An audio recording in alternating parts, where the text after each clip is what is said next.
నిన్న తాడేపల్లి నుంచి తెలుగుదేశం నాయకులు వర్ల రామయ్య గారు మాట్లాడుతూ భూమన పరిస్థితి తేలుకుట్టిన దొంగలాగా ఉన్నది. పరకామణి కేసులో అతను ప్రధానమైనటువంటి దొంగ అని చెబుతూ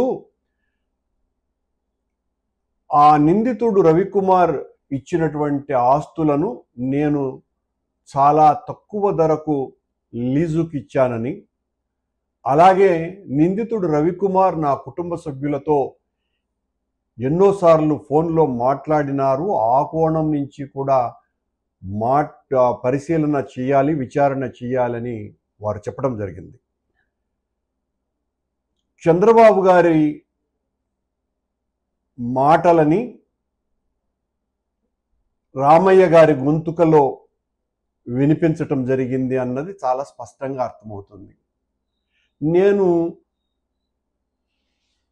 ఆ ఏసీపీ డీజీ రవిశంకర్ అయ్యన్నార్ గారిని విజ్ఞప్తి చేస్తున్నా. పాపం చిలిపి రామన్న ఉబలాటాన్ని కూడా మనం ఎందుకు కాదనాలి?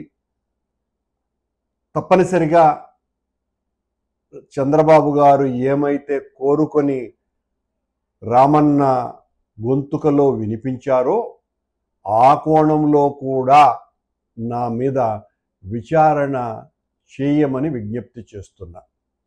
ఎందువల్లంటే నిజాలు బయటపడాలి. ఇంకా వీళ్ళు ఇలాగే మాట్లాడుతూనే ఉంటారు. మీ విచారణ బూటకమని చెప్పినా ఆశ్చర్యపడాల్సిన పని లేదు అయ్యన్నార్ గారు. అందువలన పాపం ఆయన ముచ్చట ఎందుకు వదిలేయాలి? కనుక ఆయన ముచ్చట తీర్చడానికైనా కూడా, చిలిపిరామన్న ముచ్చట తీర్చడానికైనా కూడా నా మీద మరోసారి విచారణ చేయవలసిందిగా నేనే విజ్ఞప్తి చేస్తున్నా.